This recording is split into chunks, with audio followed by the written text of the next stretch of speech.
Fala, Rick! Já já começando aqui. Já já eu tô chamando o Ari.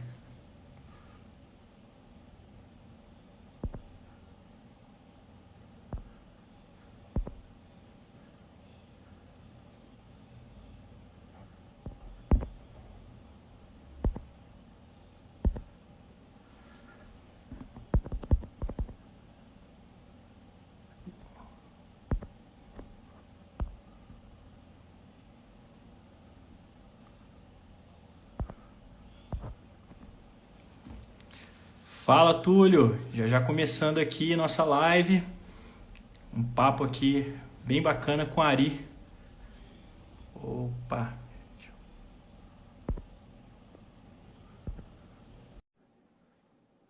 Já chamei aqui.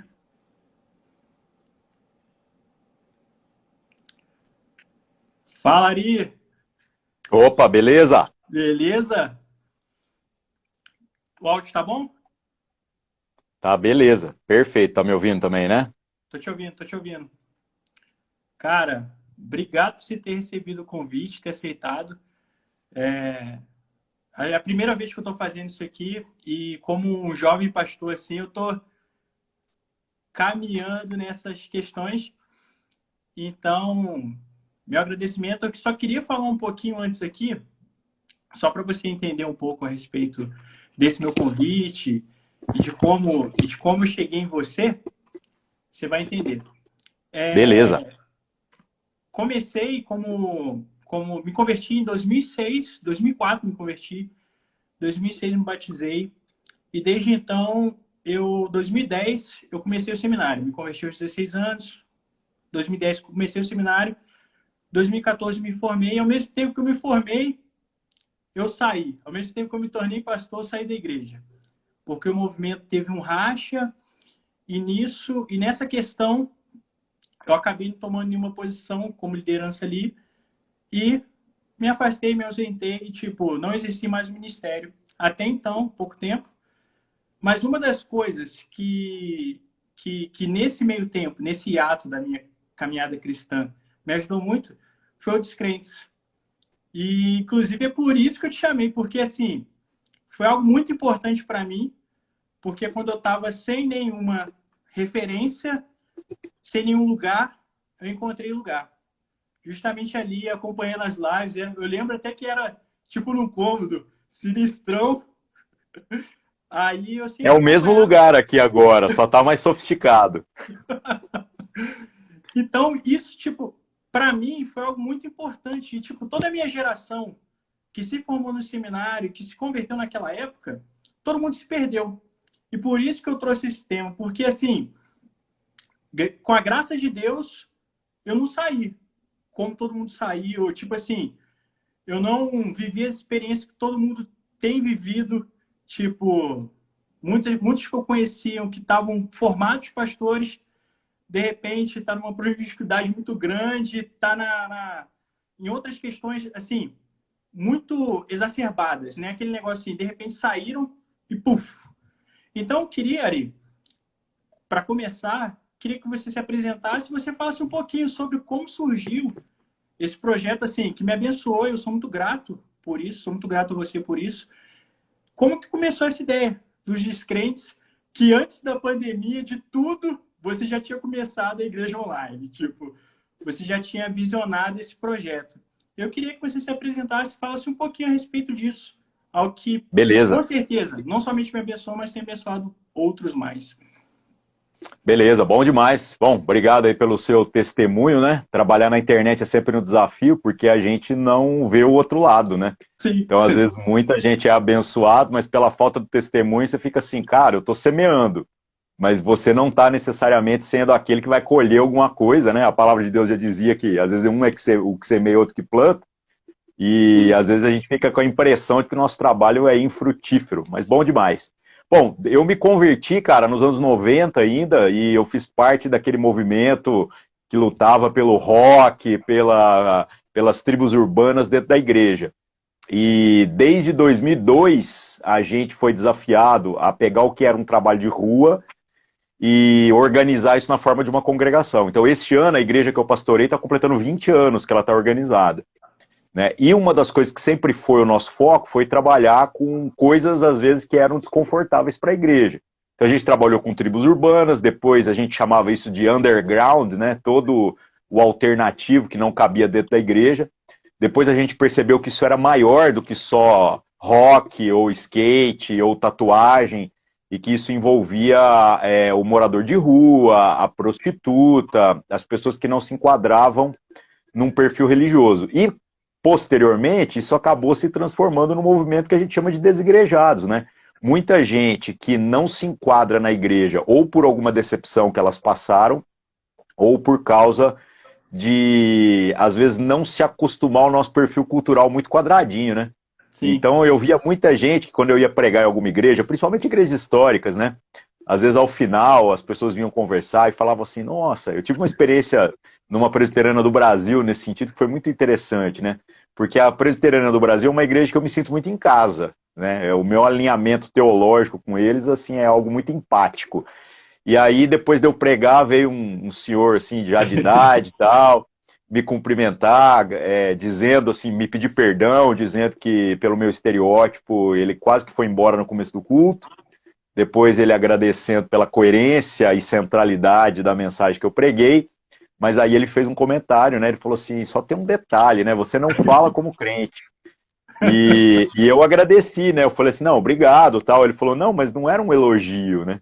Eu falei, não, mas eu me senti elogiado. Eu falei, porque nós então somos uma voz para os crentes, vocês estão fazendo um bom trabalho aqui, e eu sou uma voz, eventualmente, para quem tem outro perfil cultural. Então, por conta disso, de eu ver aquilo que muitas pessoas desigrejadas diziam que era um motivo pelo qual não aderiam à fé em Cristo Jesus, ou pelo motivo pelo qual elas se afastaram da comunhão, eu falei, cara, mas eu concordo com a maioria dos motivos. Há uma certa razão nos apontamentos, só que eu acho que há outras feridas, às vezes, que precisam ser tratadas. Aí o projeto Descrentes veio através de tentar resolver esse negócio. Como que seria a ideia? Eu falei assim, a única cura que a gente tem são os 3 pilares básicos da fé cristã: escritura, comunhão e oração. Falei, quem viver isso, não tem jeito, cara. Vai se aproximar das pessoas, vai deixar o confortável e viver o que Deus está propondo para elas. Só que o cara que de algum modo se desigrejou, geralmente ele se afasta dos 3. Eu falei, olha, a oração a gente pode sob demanda, né? A gente ora pelas pessoas e elas, na medida em que demandam isso da gente.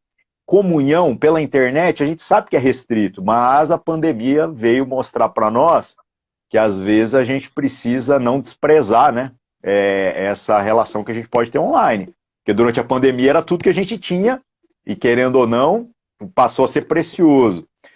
E palavra, eu acho que sempre foi o grande foco. Eu falei, cara, vou fazer uma coisa informal, do meu jeito, que eu acho que algumas pessoas vão se identificar, e vamos lá, vamos discutir palavra de Deus. E aí a identificação foi instantânea, né?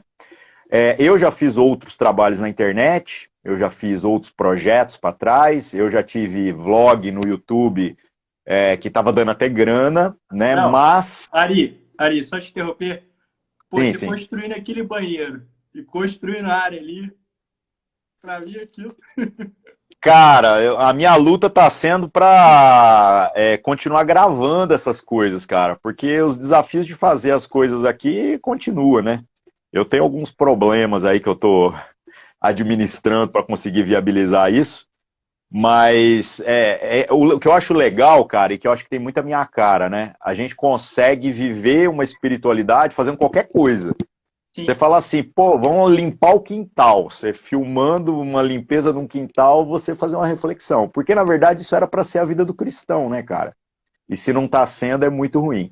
Mas eu abdiquei de outros projetos que às vezes eu tinha muita visibilidade, porque, cara, você começa a juntar muito seguidor, às vezes, das coisas erradas. Então, por exemplo, hoje em dia tem essa tal da cultura do cancelamento, né? A galera tem muito medo do que fala, com medo de ser boicotado. Eu falo pra galera algo que eu acredito do fundo do coração. Só tem medo de ser cancelado quem tem fã. Sim. Entendeu? Quem tem fã. Agora, eu não tô angariando fãs, cara. Eu não quero que as pessoas me sigam, eu quero que as pessoas sigam Jesus. Então, se quando eu falo o que a palavra diz, o cara se ofende, ele deveria se ofender com Deus, não comigo, né? Eu só sou o mensageiro, eu só estou aqui trazendo o que a palavra de Deus traz.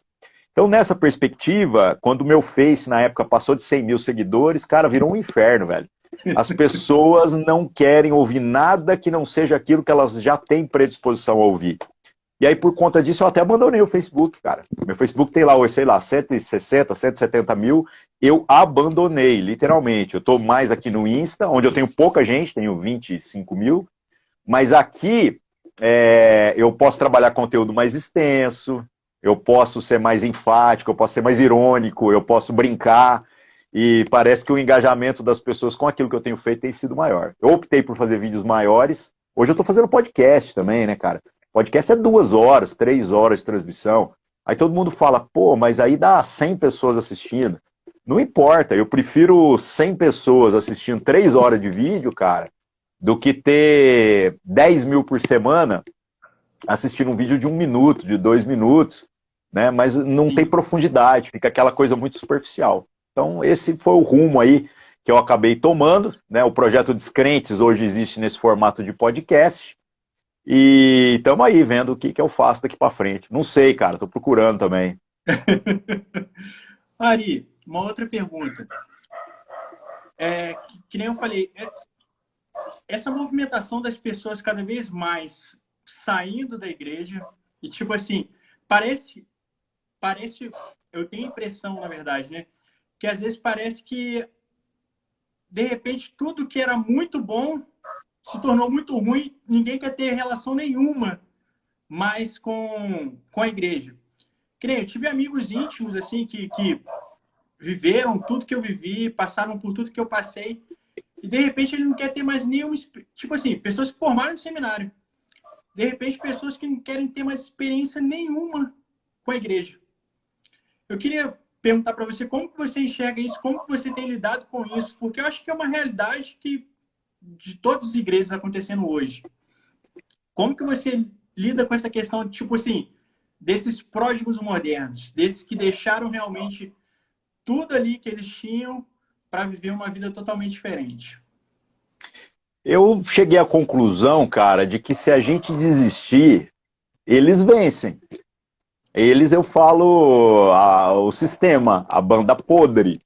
Né? E se nós estamos dizendo que nós entendemos alguma coisa, se a gente está dizendo que há alguma coisa que nós temos sensibilidade que outros não têm, por isso estão fazendo as coisas que estão fazendo, eu acho que quem entendeu tem a responsabilidade também de mostrar para os outros aquilo que entendeu. Então, a partir desse pressuposto, para mim, esse lance de vazar nunca foi uma opção, cara. Né? O que vai ser dos meus irmãos, o que vai ser das pessoas que genuinamente estão querendo ouvir a mensagem de Deus, se a gente se calar? Então eu acho que nesse sentido fica muito ruim a gente pular fora do barco. Você fala assim, mas o negócio está ruim. Porque é a gente que está lá. Né? Agora, o cara que faz seminário, ele depois vai se decepcionar com o sistema.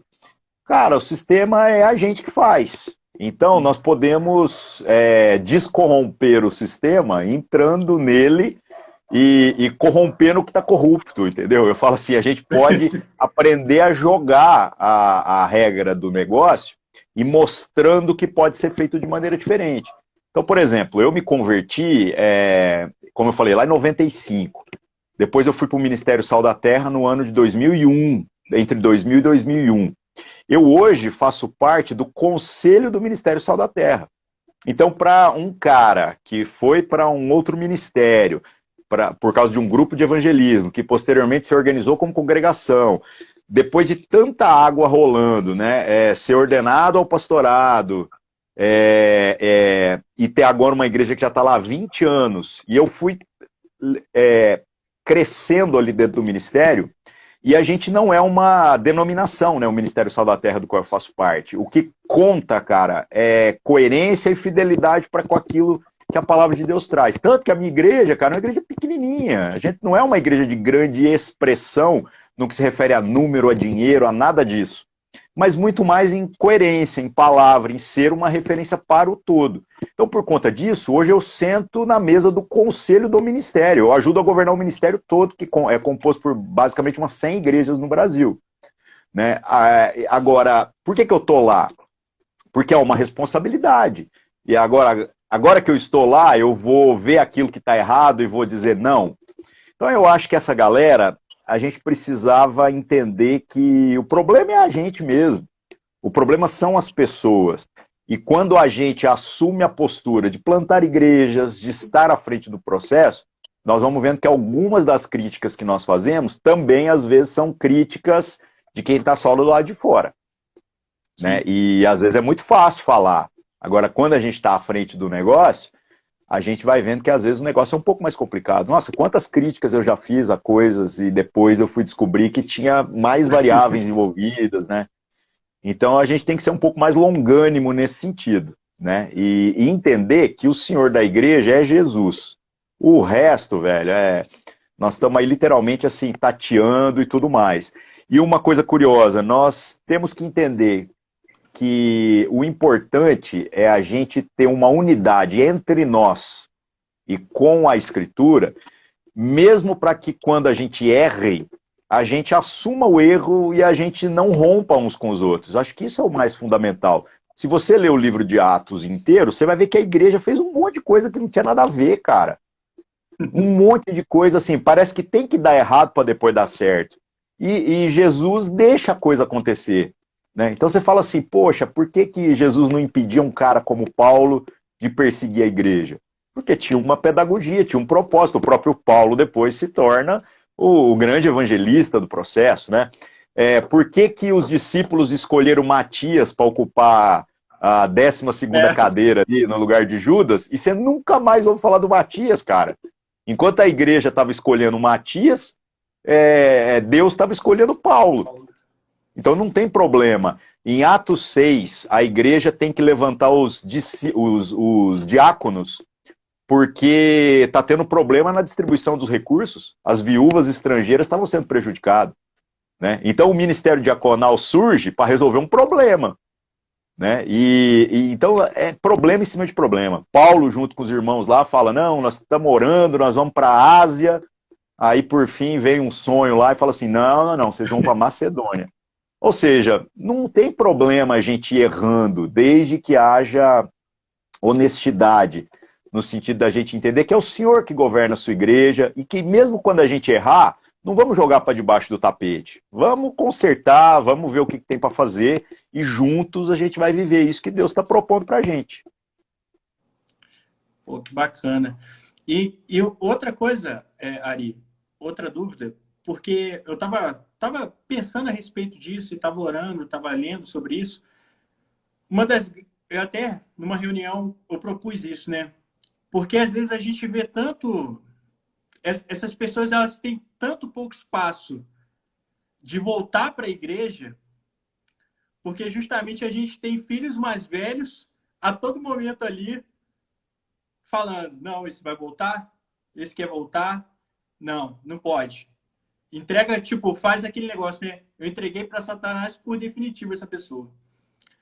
E eu acho que uma das grandes dificuldades que eu tenho hoje, e que eu vejo na igreja hoje também, é isso. Tipo assim, além de tentar alcançar esse pessoal que está saindo, tentar mudar a mente de quem está dentro.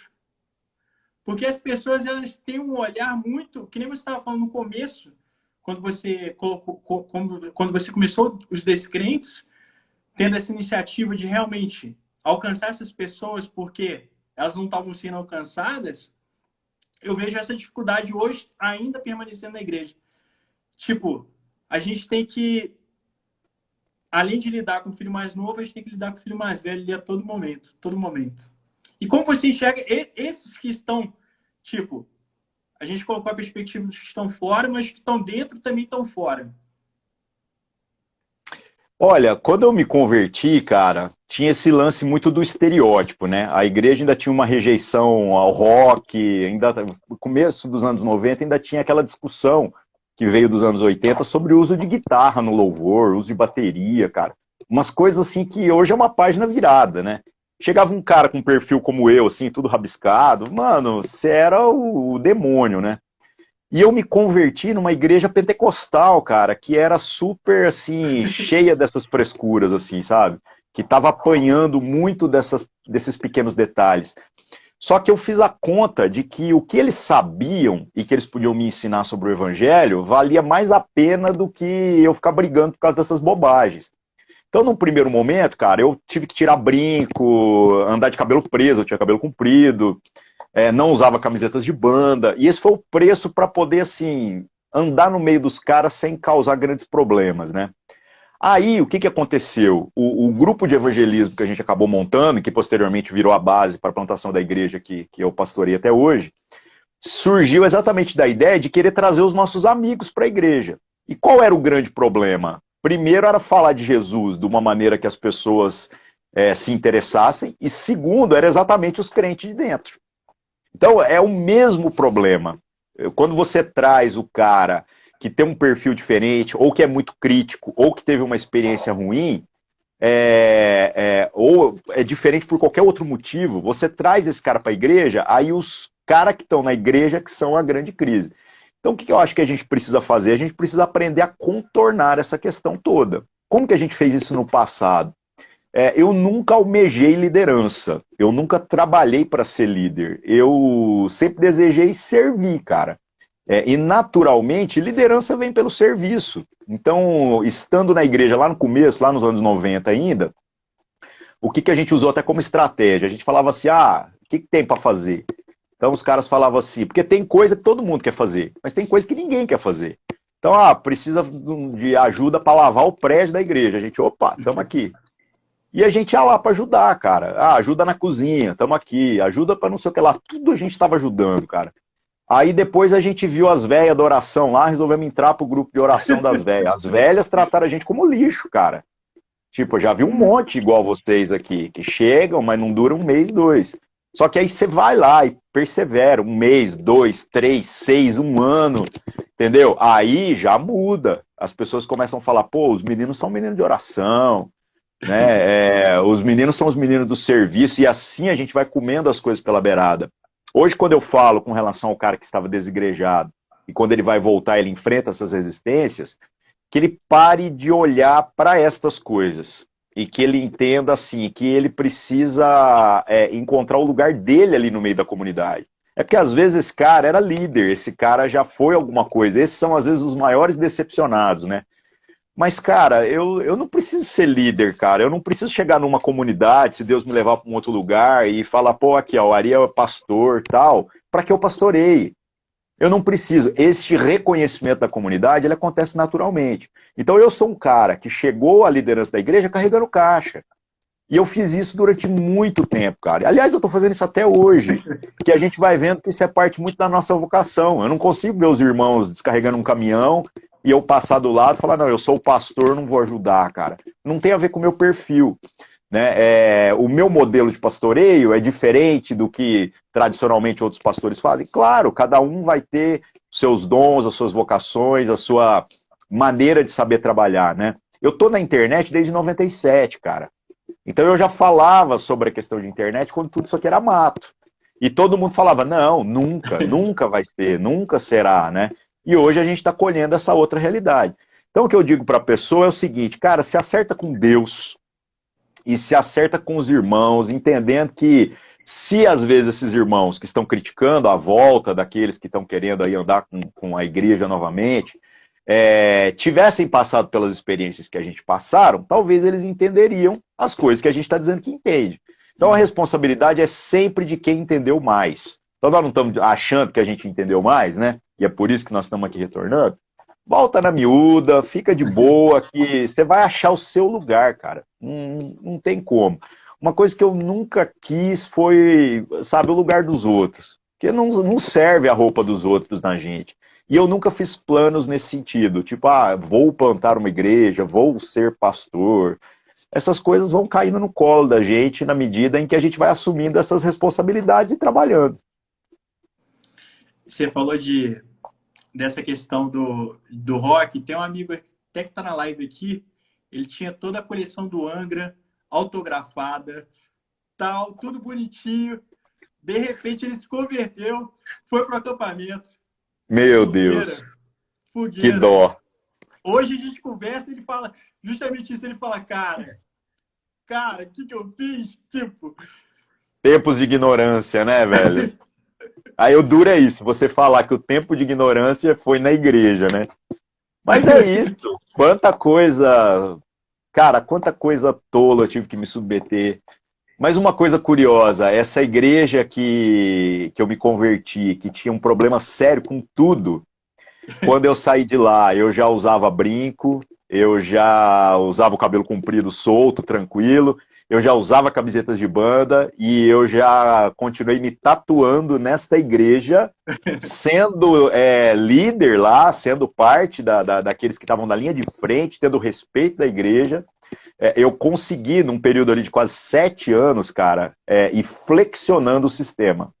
Né? Agora, tem vários jeitos de fazer isso. Eu podia ter batido de frente, reivindicado, exigido, mas na medida em que a gente foi mostrando assim quais eram as intenções do nosso coração mesmo, o nosso compromisso com o básico, cara, aí ninguém podia falar mais nada mal da gente, cara. Então a gente foi... eu queria mostrar para as pessoas o porquê era importante a gente ser como nós éramos antes de conhecer o Evangelho, esteticamente.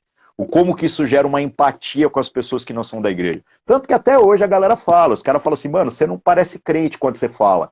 Você não usa os jargões de crente. Fala, então, mas eu entendo que isso é um dom. Enquanto às vezes o crente se deslumbra e ficar falando língua de anjo, né?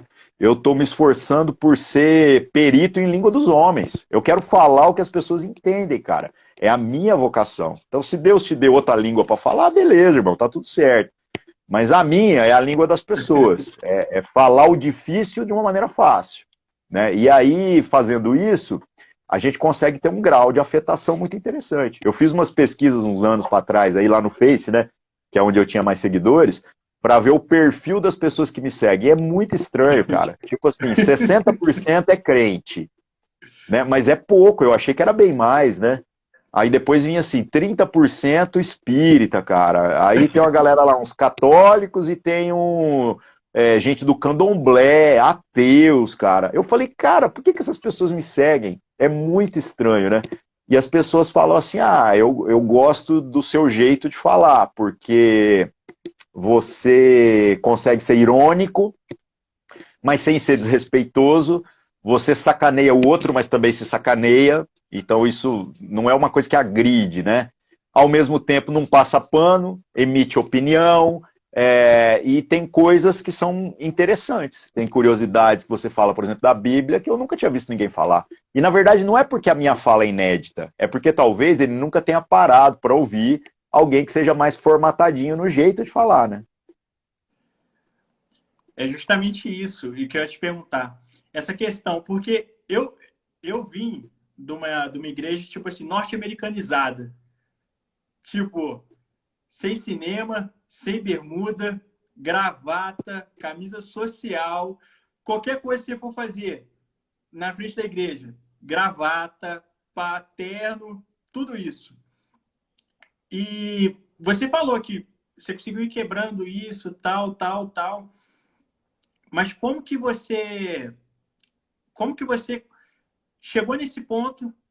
Como que foi chegar nesse ponto? Tipo assim, tá, agora eu vi que eu consegui quebrar essa resistência que tinha. Você falou do processo, mas como que você passou a, tipo assim, administrar essas questões? Tipo, eu tenho que lidar com essas pessoas que ainda estão nesse antigo modelo e tenho que lidar com as pessoas que eu estou trazendo desse novo modelo. No geral, cara, uns pau tem que dar, não tem como. Então, por exemplo, a gente percebeu a grande dificuldade, eu já falei isso várias vezes, mas foi assim um divisor de águas, né, no começo de tudo. Um dia que a gente evangelizando um cara na rua, um punk mesmo, cara, dos anos 90 ainda, de visual e moicano, aquela coisa assim muito agressiva, né? E o cara, por fim, faz a pergunta que era a pergunta que eu mais temia. Porque falar de Jesus era fácil, era fácil porque assim, a gente vai permeando a cultura, cara. Se o cara curtir Ramones, eu chego em Deus. Se o cara curte Iron Maiden, eu chego em Deus, velho. É só uma questão da gente conversar meia hora ali, entendeu? Não tem como, a gente não sabe falar de outra coisa. Essa é a verdade. Mas o cara virou e fez a pergunta assim, cara, você frequenta alguma igreja? Aí ferrou, cara, porque aí eu tenho que falar a verdade, né? E aí, por fim, sim, cara, frequento. E aí o cara, deslumbrado, talvez com a experiência ali, ele fala assim, poxa, eu queria conhecer essa igreja que você faz parte. Aí eu precisei ficar vacinando o cara, dizendo que, chegando lá nessa comunidade, ele tem que entender que o mais forte tem que zelar pela consciência do mais fraco. Aí eu tive que, então, falar para um visitante que o fraco era o crente. E que o forte era ele, que teria que ter tolerância para com a falta de conhecimento das pessoas que estão lá. Cara, olha que coisa constrangedora. Eu tenho que pegar o texto bíblico e fazer uma aplicação totalmente diferente do que a gente está acostumado, né? Mas que eu não acho que está de todo errado. Então o cara já foi nesse espírito. Tipo assim, não, tá tudo certo. Se alguém me tratar mal lá, essa pessoa é fraca, ela ainda não entendeu, né? E aí eu levei o cara na igreja, assim, e o cara, eu combinei de chegar atrasado, né, para tentar causar menos alvoroço.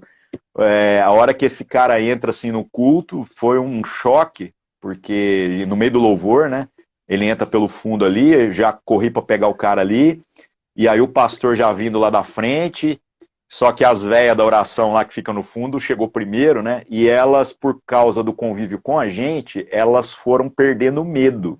Isso que é muito interessante. Aí as velhinhas foram lá e abraçaram o cara, mano. Aí nessa situação, o cara desmontou, já começou a chorar ali, velho.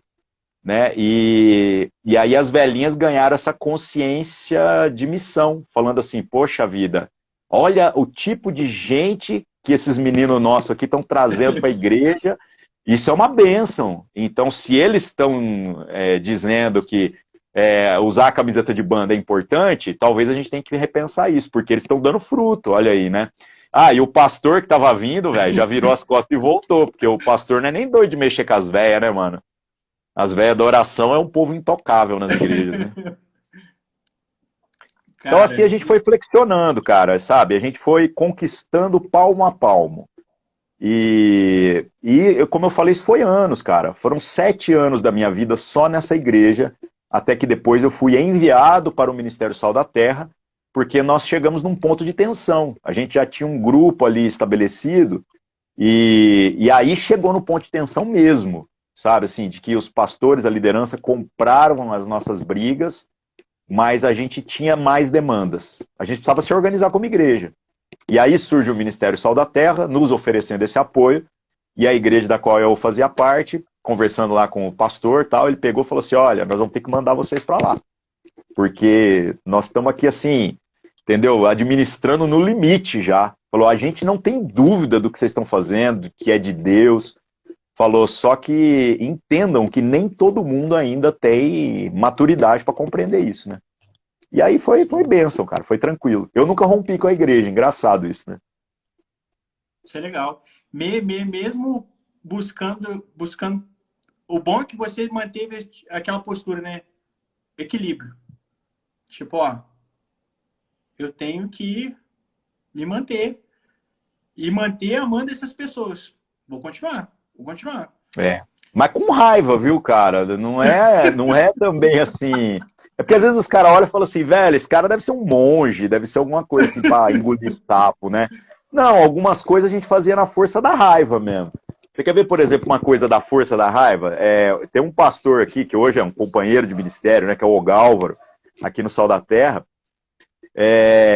Quando a gente estava ainda começando a organização da igreja, e aí, por fim, assim, tudo que você fazia, cara, você ia trocar ideia com ele, ele falava que estava pouco, que dava para fazer mais. Sabe assim, você, vamos fazer tal coisa. Aí ele assim, mas eu não estou vendo ninguém ser preso por causa de pregar o evangelho. Então, cara, era interessante, porque aí você era movido na força da raiva. Você falava assim, você vai ver, então na próxima você não vou fazer mais, você não vou fazer melhor. O irmão lá nessa outra igreja me discriminava, ou às vezes não tinha estômago para aquilo que a gente estava tentando defender, aí a gente ficava com raiva, mas falava, não, mas vamos lá, vamos insistir, vamos. E Deus foi dando graça, cara. Deus é que foi mostrando o caminho. a gente não tinha um plano desde o começo, a gente não sabia o que ia fazer. Né? A gente só achou razoável que esse caminho do serviço ia abrindo portas. E quando a gente percebeu que abria, aí acabou o problema, né? Aí a gente já tirou de letra essa parada. E o começo do seu ministério, então, ele começa no Sal da Terra? Na Sal da Terra? Ou você já tinha começado antes? Assim, Lá começou, nessa outra igreja começou, só que era um apoio assim, né? Era um trabalho de rua, de evangelização, só que as pessoas se convertiam, não dava para eu levar para a igreja, cara. Porque havia um limite do que a igreja suportaria da pressão cultural. Então, o que a gente fazia? Mandava 2 para lá, então algumas pessoas congregaram com a gente. Mas aí a gente começava a fazer alianças e amizades com pessoas de outras igrejas. Então, mandava 2 para quadrangular, 2 para assembleia, 2 para presbiteriana. A gente ia diluindo essas pessoas, precisava achar alguém lá para andar com esse cara, né? Ia diluindo para não gerar um grande choque. O Ministério Sal da Terra surge como uma quebra de paradigma, porque eles estavam, assim, literalmente dispostos a absorver tudo que a gente mandasse. Isso foi muito forte, cara. Sabe? Tanto que chegou num ponto, a igreja que foi a nossa igreja mãe, né, antes da gente se organizar, a gente era um monte de gente vestido de preto lá no fundo, assim, sabe? Tinha um culto lá que a gente era uma coisa de doido. E o legal é que nós tínhamos sempre esse espírito do serviço. Então, por exemplo, nós abraçamos o grupo de evangelismo das igrejas. As igrejas se juntavam, as da cidade, do Ministério Sal da Terra, e faziam ações de evangelismo junto. A gente assumiu o negócio. Aí no grupo tinha, tipo assim, sei lá, 40 pessoas no evangelismo, 30 era nossa. Caraca. Né? Porque o nosso engajamento era muito alto nesse tipo de ação. Então, para isso aí, posteriormente, se organizar e se tornar uma congregação, foi um pulo. E essa sua transição do serviço para agora a responsabilidade de pastor? Como que você, tipo assim... Porque a gente vê que o ministério, por mais que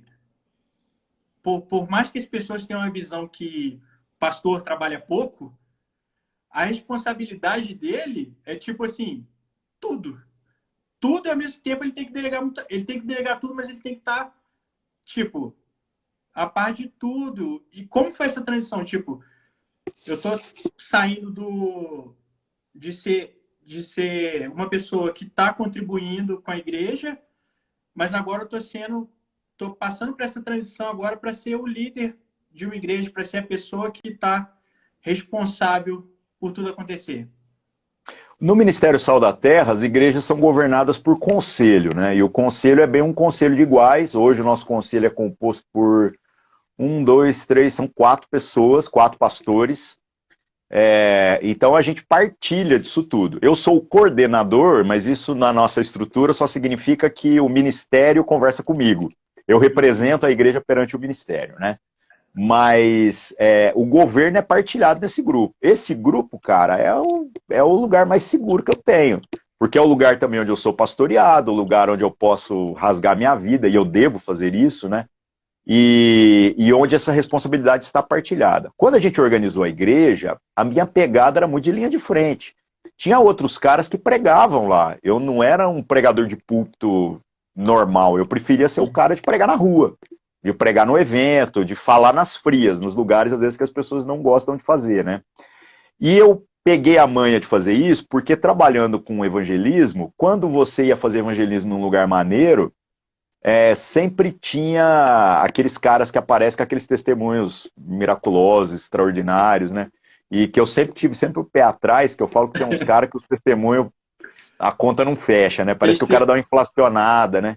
Testemunho estilo universal, tipo, tomei 50 tiros, morri isso aí, 2 vezes isso no aí. ML.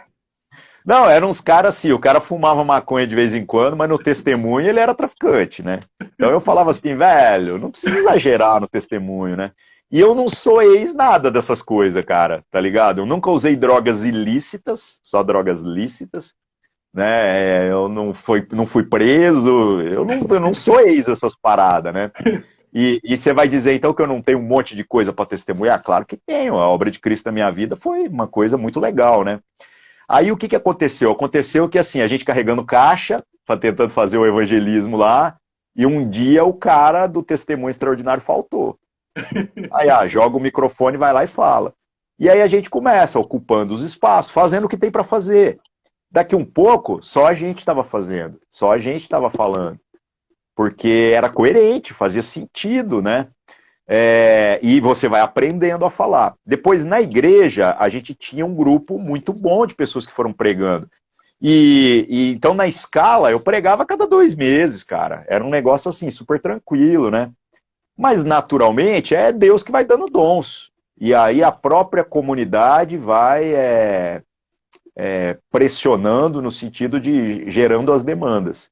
Né? Depois de 2010 para cá, que eu passei a viajar. Aí mudou tudo, né? Porque a internet, as redes sociais vieram com mais força, deram outro tipo de visibilidade, e aí, de repente, você começa a ensinar em tudo quanto é lugar.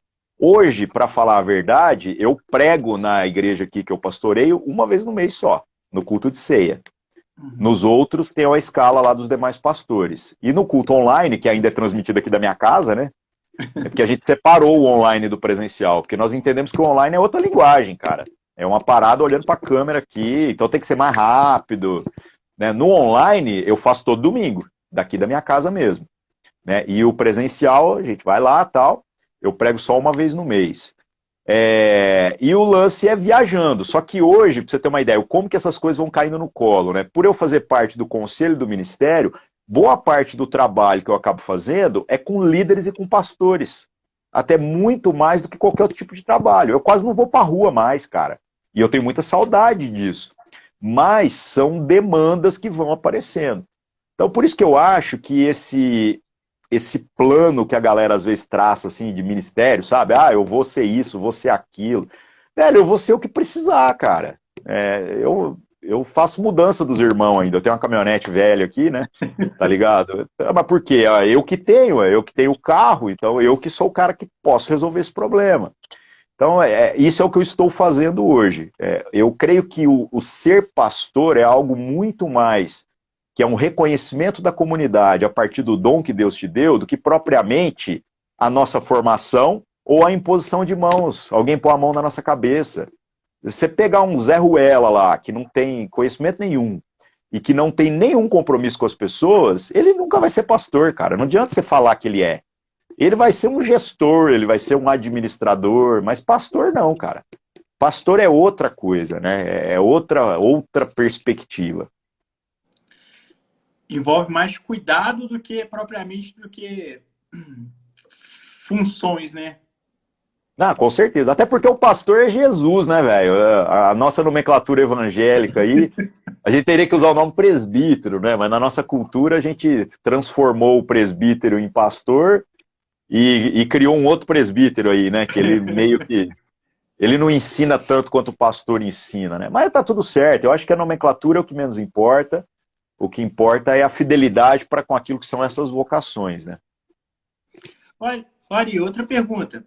Você olhando, tipo, o seu ministério lá atrás, tudo que você passou, tudo que você viveu, qual que são os grandes acertos e os erros que eu, como iniciante nisso,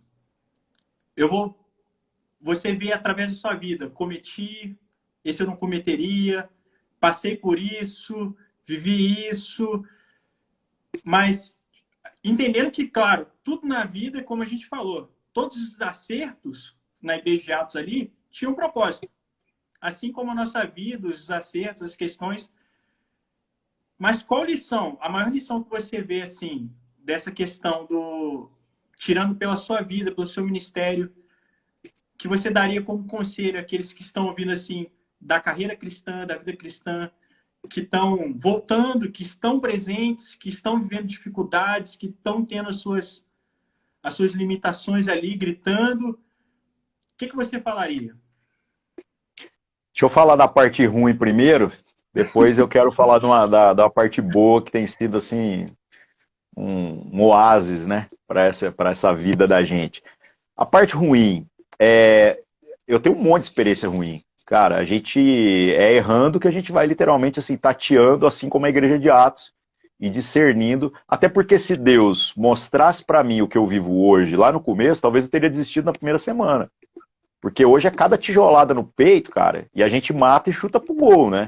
Na época eu não teria estômago para pensar isso, para cogitar isso como uma realidade, né? Viver de oferta, cara.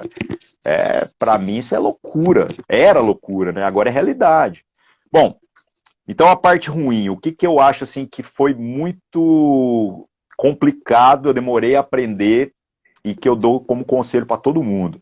Cuidado com o engajamento que você pode ter em projetos que trabalhem em cima de personalidades. Por que eu estou falando isso? Porque eu já me envolvi com vários, e uma coisa que sempre acontece quando a gente está lidando com gente é que, eventualmente, alguns ficam pelo caminho, sabe? Então, por exemplo, o projeto do Ari, o ministério do Ari, cuidado, velho, porque se o Ari cair, cai tudo. E aí isso vira uma tragédia. Então, uma coisa que eu aprendi nessa jornada é que a gente tem que trabalhar expressões mais plurais, trabalhar ministérios mais plurais, entendeu? Por quê? Porque o Ari tem que vigiar todo dia para não cair, entendeu? Agora, no ministério do qual eu faço parte, eu entendo que domingo tem culto se eu cair, cara. Se eu apostatar da fé, a igreja não fecha, não. Por quê? Porque ela é maior do que eu. Ela é do Senhor Jesus Cristo. Ela tem uma liderança plural. O Ministério Sal da Terra não pode ser comprometido por aquilo que seja a minha incoerência. Né? Se por acaso eu for encontrado num lugar onde eu não busco mais arrependimento, eu rompo com a parada. Então, eu diria para as pessoas nesse sentido, assim, tomem muito cuidado com projetos que envolvem o culto a personalidades. É muito fácil você se envolver com uma parada dessa, e a hora que você vê, você virou fiador de gente que você não sabe, cara. Que você não sabe. Agora, a parte boa, o conselho bom, que é assim, um oásis para a vida, né? Não se pensa em plantar igreja, em liderar igreja, nem ministério, nem nada, cara. Sozinho. Fazer isso é suicídio, cara. Por quê? Porque as dores ali da prática é só você que sente. Entendeu? O resto diz que tá junto, e lá, mas quem vai arrancar mesmo o mato com a mão é você. Então é por isso que Jesus também, quando mandava os discípulos lá de cidade em cidade, de aldeia em aldeia, mandava de 2 em 2.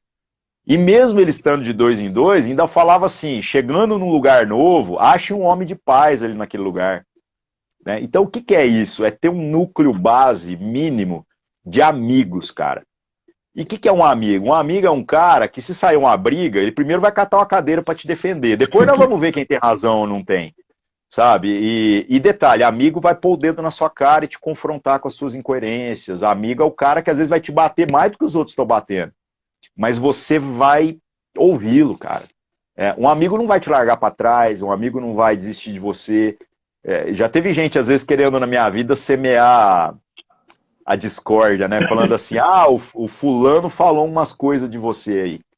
Aí eu falava assim, olha, se o fulano falou, é verdade. Porque ele me conhece. Não, mas ele falou mal. Eu falei, não, o mal pode ser o que eu tô fazendo, mas se ele falou, eu tenho certeza que é verdade. E aí depois você vai ver, é isso mesmo, cara. Entendeu? Às vezes ele pode ter sido duro, mas ele tinha razão. Eu é que tava sendo incoerente, né?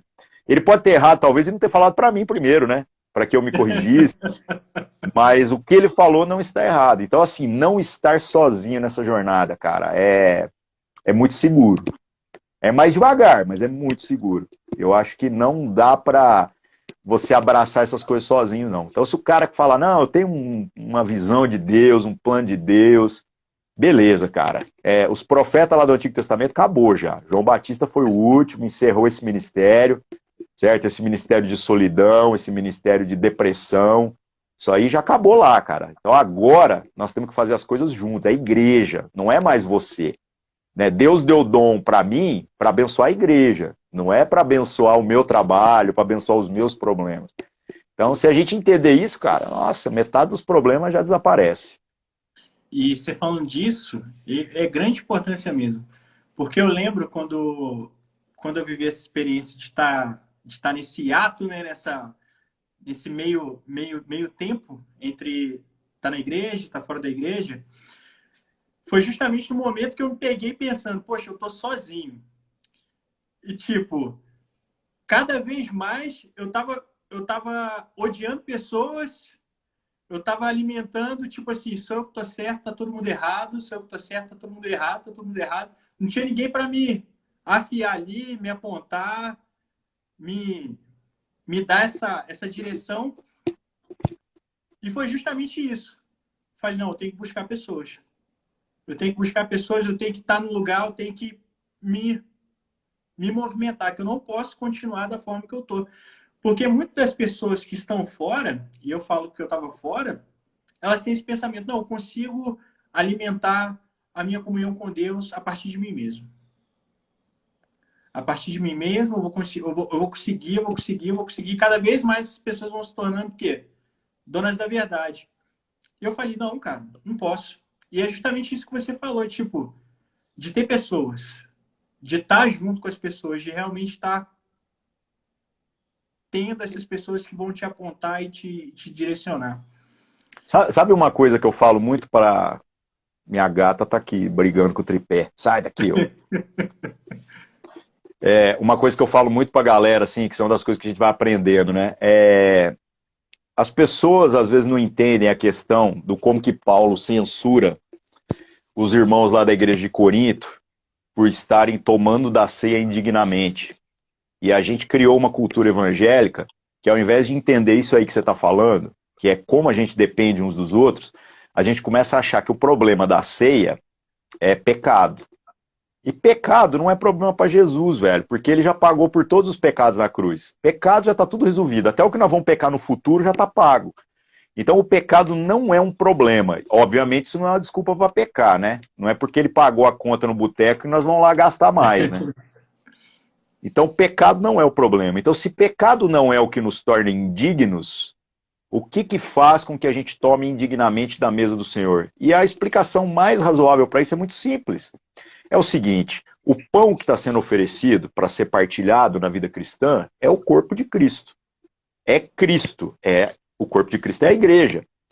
O cálice que está sendo derramado, que a gente vai agora poder beber, que é o que traz perdão para o nosso pecado, é o sangue de Cristo. E quem pressupor que pode se alimentar de Cristo e beber do sangue sozinho, está cometendo o mesmo erro que os irmãos lá em 1 Coríntios. Né? Ele vai lá e ele toma os elementos, mas não espera o outro. Esse daí, Paulo começa a censurar, fala assim, olha, tem alguns entre vocês que estão fazendo isso, e é por isso que alguns estão doentes e outros até já morreram. É morte para nós tentar se alimentar de Deus achando que o pão é meu, e não que o Pai tem dado o pão para todos nós, para ser partilhado na mesa. Então eu vejo que esse é um dos grandes equívocos que a gente acaba cometendo. É imaturidade? Sim. E talvez essa fase de maturidade passe pela vida de todos nós, mas a gente precisa uns dos outros. Ah, mas o povo aqui é ruim demais. Gente, sempre é. A galera pode achar na internet que eu sou um cara legal, mas vem conviver comigo. Aí o cara vai falar, nossa, Ari, você é um porre, cara, você é chato pra caramba. Você, quando entra em crise, toca pra caverna, não quer sair de casa. Eu tenho minhas incoerências, eu tenho minhas lutas contra o pecado, eu tenho as minhas crises. Algumas coisas que para outras pessoas são muito simples, para mim são muito complicadas. E todo mundo tem. A questão é essa. Eu vou fazer o que com isso? Os problemas não são o problema, mas o que a gente faz com eles? E nesse ambiente de comunhão, a gente encontra assim, um ambiente terapêutico mesmo. Sabe? Então, na hora que eu começo a falar das minhas crises, aí os irmãos falam das crises dele, a gente vê que nós estamos tudo na merda mesmo, né? Mas Deus é bom demais, cara. Aí a gente começa também a ver as coisas boas que Deus está fazendo no nosso meio, o como que a gente não está sozinho nesse negócio, a gente vai se lembrando da palavra de Deus, né? Então Deus falou uma coisa comigo, falou outra com o irmão, e a gente vai vendo como essas coisas se completam, né? Então essa parte da experiência, eu acho que a gente não pode desprezar. Então, tentar se alimentar de Cristo sozinho acredite, não vai nutrir, cara. Vai trazer doença e morte, como Paulo fala lá. E tem gente que acha que o problema é o rito da ceia, cara. Velho, o Tipo rito da assim, ceia, ele é importante porque ele tem uma pedagogia. Por isso que a gente tem que fazer certinho, tem que fazer sempre. Mas se você não entende o que você está fazendo, mano, que diferença tem isso para qualquer outro rito de qualquer outra expressão religiosa? Aí perdeu o sentido, né? não, é isso mesmo. Tipo, o pessoal tem ideia muito errada. Tipo, calma aí, calma aí, calma aí. Deixa eu pequei ali, deixa eu. Não posso tomar. Pequei hoje, tipo, pequei ontem, não posso tomar. Nunca a gente É, poderia tomar a ceia, né? tipo, Não, é eu já viro justamente. pra galera e falo, ó, se tem algum pecado na sua vida, nós vamos orar aqui agora, você já põe aí diante de Deus. E se tem alguma coisa que envolve o irmão, já vai estar perdoado agora. E depois você acerta com o irmão, tá tudo certo. Mas isso não é motivo. Sim. Agora, não discernir o corpo, cara, não entender como que o outro também é parte, é muito sério. Aí é gravíssimo, né? Só que, na boa, cara, essas coisas são reveladas, né? Não é só explicado, não. Eu acho que a gente vai, fala, mas é o Espírito Santo que vai virar essa chave e fazer a galera entender a importância disso, né? Então eu falo assim, nossa, povo da igreja mala, velho. Um bando de gente, assim, que tem uns lá que eu queria que morresse, sabe? Que ia resolver muitos problemas da minha vida. Mas é meus irmãos. São meu problema. Então você pode até ver eu reclamando deles, mas eu tô falando da minha família. Se eu ver alguém falando mal dos caras, eu viro bicho, velho. Porque da minha família só posso falar eu que tô dentro, né? Então, esse entendimento eu acho que assim, é libertador, cara. Muda tudo na nossa relação com a igreja, com a fé, né? Sim, e essa é a grande expressão de maturidade. É conseguir lidar com todas essas questões de forma mesmo, poxa, que nem você falou, tô aborrecido, mas eu amo, mas eu cuido, mas eu tô correndo atrás. E eu tava até conversando com a minha namorada esses dias, eu falei, cara, a igreja é muito difícil, velho. Tipo, ninguém toma iniciativa de fazer nada comigo. Ninguém toma a frente, ninguém tal, tal, tal. Ela falou, calma, você tem que fazer. Não tem, vai reclamar? Vai ter que fazer. Vai ter que fazer, vai ter que dar continuidade, vai ter que dar o exemplo, vai ter que carregar a caixa, que nem você falou, tipo, à medida que as coisas for acontecendo, alguém, não é possível. Deus vai, e Deus faz isso, né? Move as pessoas para isso. Eu Mas eu aprendi tava. uma, eu aprendi uma maneira, cara, de mobilizar mão de obra, assim, sabe? Que era muito interessante. A gente fazia assim, a gente queria fazer um evangelismo de rua. E você precisava de gente. Então, o que a gente fazia? Montava um grupo bem pequenininho mesmo. 3, 4 pessoas. Ia lá e fazia alguma coisa. E aí, desde que surgiu máquina digital, do ano 2000 para cá, né, isso ficou muito mais fácil. Porque você vai lá, fotografa, faz uma cobertura básica e depois a gente mostrava para as pessoas o que nós fizemos. Cara, a galera ficava doida, cara. Todo mundo falava assim, cara, me chama na próxima. Pronto, já aumentou o grupo. Então, às vezes, você gastava 30% do esforço para fora e 70% do esforço para dentro, para tentar fazer com que os irmãos enxergassem isso que a gente está fazendo. Só que passando esse mel assim na boca da galera, velho, cara, a galera virava e falava, não, me chama, eu quero, vamos, e não sei o quê. Até que chega um momento em que você toca a trombeta, a galera vai, cara. Já não tem mais essa necessidade de fazer grandes mobilizações, assim, né? Sim, Mas é processo, é processo. Às vezes o que a gente fica procurando é apoio institucional. Ah, a igreja devia apoiar, falar lá no púlpito. Ah, cara, eu não sei se eu acredito muito nisso, não, sabe? Eu acho que lá vai abraçar. É que a igreja, como instituição, ela não gosta de correr riscos. Essa é a grande questão. Então, cara, tudo que ela vai avaliar. Fica assim, ah, não, a igreja é organizada. Ela vai avaliar, ela fala assim, e aí? Ah, não sei. Não sei é não.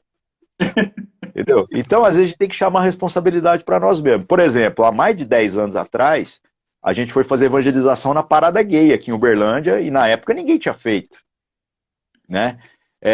E, cara, eu chamei meia dúzia de amigos, o boato correu, E aí já veio as pessoas se oferecendo, cara. Não, eu quero ir, não sei o quê. E juntei equipe, montei uma estratégia, levantei a grana. Eu tive que fazer, cara. Não tinha como eu esperar isso da igreja, porque a igreja não tinha estômago para isso.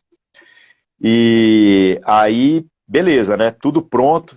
De véspera, assim, o pastor na época me chama para conversar, gabinete, né? E foi muito legal, assim, porque o comentário dele foi genial, cara. Ele, na época, perguntou o que eu estava pensando. Aí eu contei tudo, o que a gente estava planejando, o que a gente ia fazer. E aí ele fez o seguinte comentário na época, né? Ele falou assim, não, mas você está querendo trazer gays para a igreja, né? Eu falei, não quero trazer ninguém para a igreja, não. Eles já estão aqui, né? E, cara, foi um choque isso. Porque ele, não, mas como assim? Eu falei, não vamos Ninguém nos aqui dele, iludir, cara. tipo. Não, sempre teve. A questão é que hoje em dia isso está mais Opa, explícito, né? sim, Então eu falei para ele, falei, não, cara, nós queremos é começar uma discussão. E outra, eu sou absolutamente conservador quanto a essas questões, cara. Mas eu acho que são dois assuntos diferentes, né? O tratar as pessoas como lixo por conta delas viverem de maneira discrepante com a escritura, isso é um absurdo, isso não faz sentido, né? E outra, lembra que eu falei que a cura tá palavra, comunhão e oração? Ué, se eu tirar a oportunidade do cara de conhecer essas coisas, como que a transformação de Deus vai acontecer, cara? Não acontece na vida de ninguém, né? Bom, aí beleza, cara. Aí pegamos esse pequeno grupo, fomos pra praça. Apanhamos igual um doido, assim, de conversar com as pessoas. Não, Deus nos quebrou, cara. Foi uma experiência, assim, tremenda, né? E beleza. Aí quando a gente sai de lá, cara, a gente não é mais os mesmos. E aí a igreja, depois que ela vê o fruto desse negócio, a igreja perde o medo. Numa próxima, o apoio já é maior, né? Então, eu acho que a gente tem que entender isso daí. Ah, quer ver uma coisa interessante? Eu lancei a Bíblia Freestyle impressa, cara. Que tá aqui, acho que ela vai sair de trás para frente aqui, né? Impressa. Eu não publico meus livros até hoje, né? Os que eu lancei, pela editora do meu próprio ministério. E aí muita gente às vezes me questiona, fala, por quê? Eu falo, não, além da questão econômica, de que às vezes quando eu lanço um livro independente, né, é até mais vantajoso para mim, por exemplo, esse material aqui envolveu muitas polêmicas no passado, cara. Foi televisão batendo na porta da minha casa e tudo mais. Então o que eu lembro, acontece, cara, cara? eu lembro dessa época. E Foi tipo, dureza. Foi e tipo, 2013, cara. foi.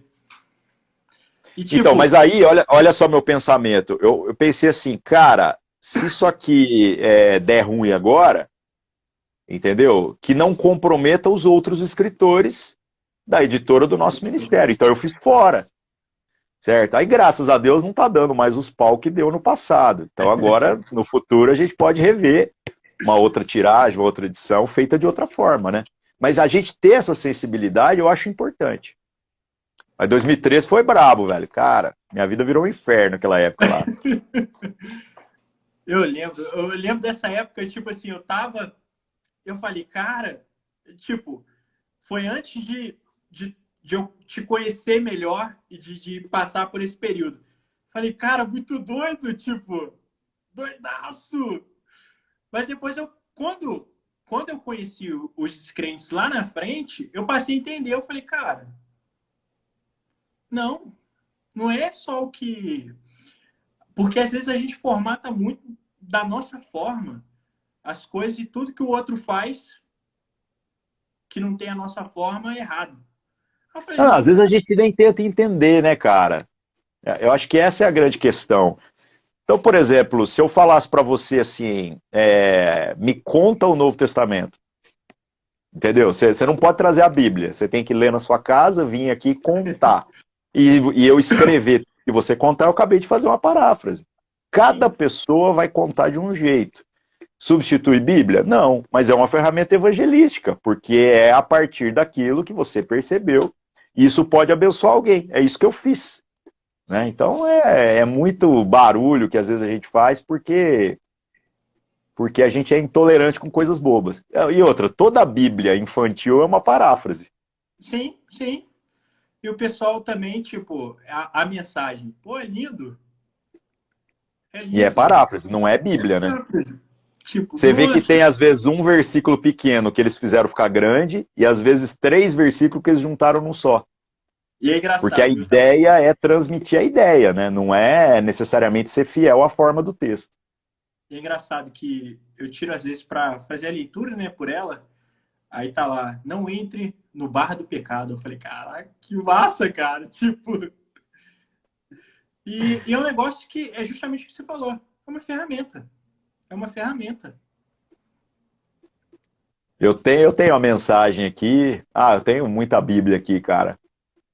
E eu acho útil, mas eu uso até pouco, sabe? Sim, Não é dos meus textos mais que eu gosto mais de usar, não. É porque, cara, quando eu me converti também, era Almeida, revista e corrigida e revista atualizada, né? Era o que tinha, né?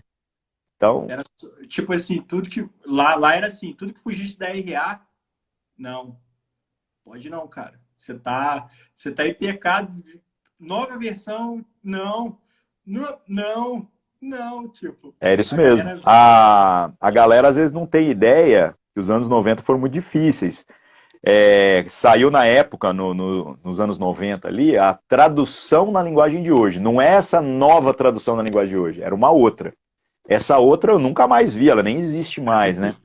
Essa Bíblia foi queimada em praça pública em São Paulo, cara. Caraca, essa eu não sabia. Pastores queimaram essa Bíblia perto do ano 2000 já, né? E diziam assim: Deus não fala assim. Aí Caraca. depois, não, jogaram essa Bíblia fora, né? Era da Sociedade Bíblica do Brasil. Aí ela depois fez a nova tradução na linguagem de hoje, que quase é uma paráfrase também, e é boa. Eu recomendo para um novo convertido, sem medo de ser feliz, né?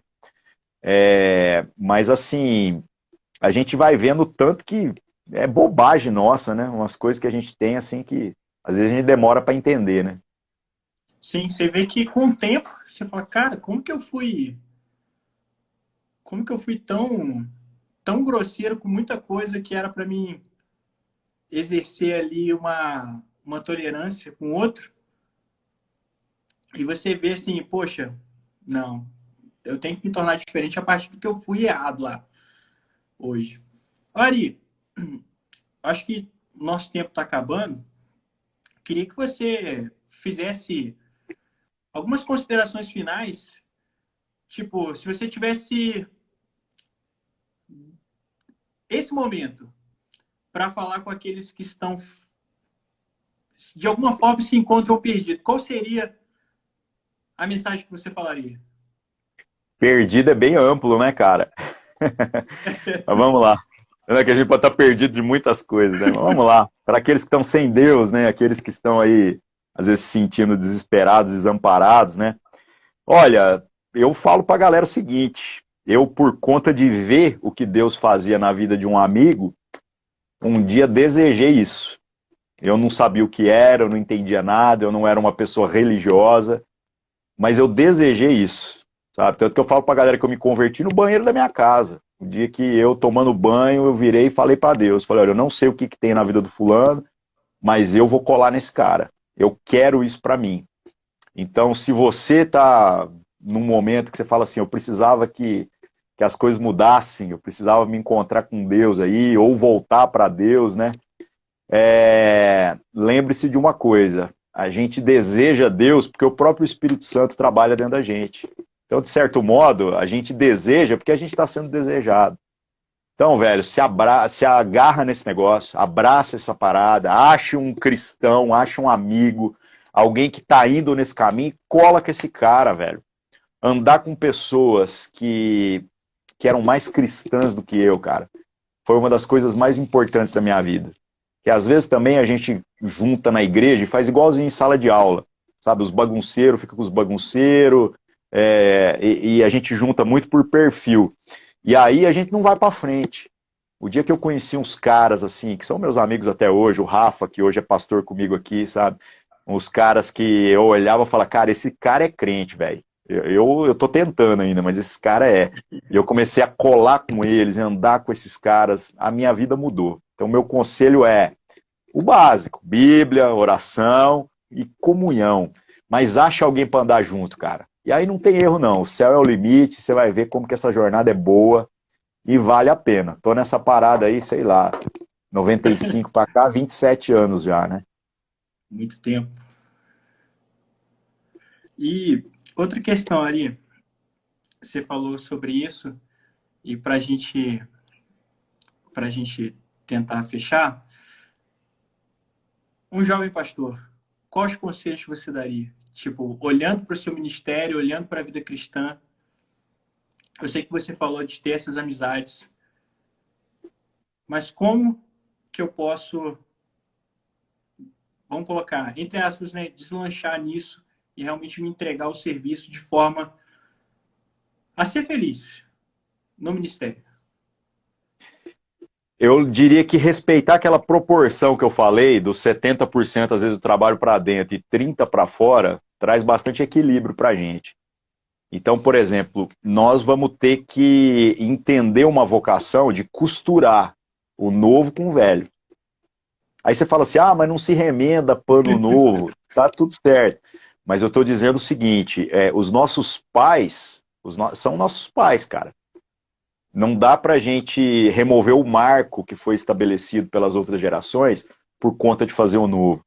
Então, o que, que a gente precisa fazer? A gente precisa aprender a beber do vinho velho, a valorizar o vinho velho, mas ao mesmo tempo ir semeando no coração das pessoas da igreja a importância de que a gente tenha os odres novos. Por isso que plantação de igreja é um assunto tão importante. Não é uma estratégia de crescimento, é uma estratégia de relevância. Ah, mas a igreja aqui já tem os cultos, já tem os pastores. Meu amigo, quantos púlpitos existem nesse mundo que está precisando de alguém que vai lá e fala de Jesus? Ache esse púlpito, vá lá e pregue nesse lugar, cara. Entendeu? No seu púlpito, ninguém mais fala. Você é o pregador que tem influência como ninguém tem. Você é o Billy Graham do seu público, cara. Entendeu? Então seja coerente como o Billy Graham, pelo menos, né? E às vezes a galera fica nessa apagação de pau para os grandes pregadores e a gente não está fazendo aquilo que a gente podia fazer com aquilo que já nos foi dado. O resto, essa questão de crescer, relevância, influência, cuidado, cuidado com o marketing digital. Não é ruim, mas não é esse o caminho, entendeu? Eu diria que sendo fiel ao que Deus mandou a gente fazer, não tem jeito, cara. Não, você vai chegar lá. Você vai pregar a mensagem para quem tem que pregar. E bora, continua. Se estiver desanimado, triste, sem vontade de cantar uma bela canção, dá uma viajada. Vai conhecer outros ministérios, vem conhecer a gente aqui. Por quê? Porque aí a gente vê que nós estamos todo mundo nesse mesmo barco, né? E a gente não está sozinho. Se sentir sozinho é ruim, cara. Olhar É e falar assim, pô, péssimo. estamos aqui tentando, não sei se vai dar certo, a gente também não sabe. Mas nós já estamos aqui dando errado há 20 anos, com a graça de Deus, cara. Cara, 20 anos, eu pisquei e eu tô aqui, cara. Tá ligado? Eu tinha 23 anos, agora eu tenho 43, cara. Certo? E agora eu tenho meu filho aqui de 11 anos, e que agora faz parte da igreja. Então, isso era impensável. Eu só sei o que está acontecendo. Beleza? Ari, muito obrigado, cara. Ó, sinceramente, obrigado por você ter aceitado esse convite, obrigado por você ter contado um pouquinho a respeito da sua experiência, da sua vida e de tudo aquilo que Deus tem feito na sua vida. E, cara, você, mais que nunca, é um parceiro, cara. Mesmo, tipo assim, pô, nunca conversamos pessoalmente, e essa é a nossa primeira conversa, mas aquilo que Deus fez através da sua vida, graças a Deus, ajudou a minha, e provavelmente tem ajudado de várias pessoas. E acho que é difícil a gente ouvir, né, como pessoa que está à frente do ministério, ouvir alguém falar muito obrigado. Deus te Eu que abençoe. agradeço, viu? Agradeço pela consideração, pelo testemunho aí. Isso aí é combustível para a gente continuar e discernir o que Deus tem daqui para frente. E pode deixar que eu vou fazer uma visita aí, cara. Eu tô pertinho, pertinho entre aspas, né? Eu tô em Minas também, Que lugar? Barbacena. Meio longinho, mas tá bom. Uma hora você passa aqui ou eu passo aí, a gente combina, tá bom? Beleza. Ari, muito obrigado. Pessoal que estava na live, muito obrigado também pela presença. E Deus abençoe, viu? Valeu. Valeu, Ari.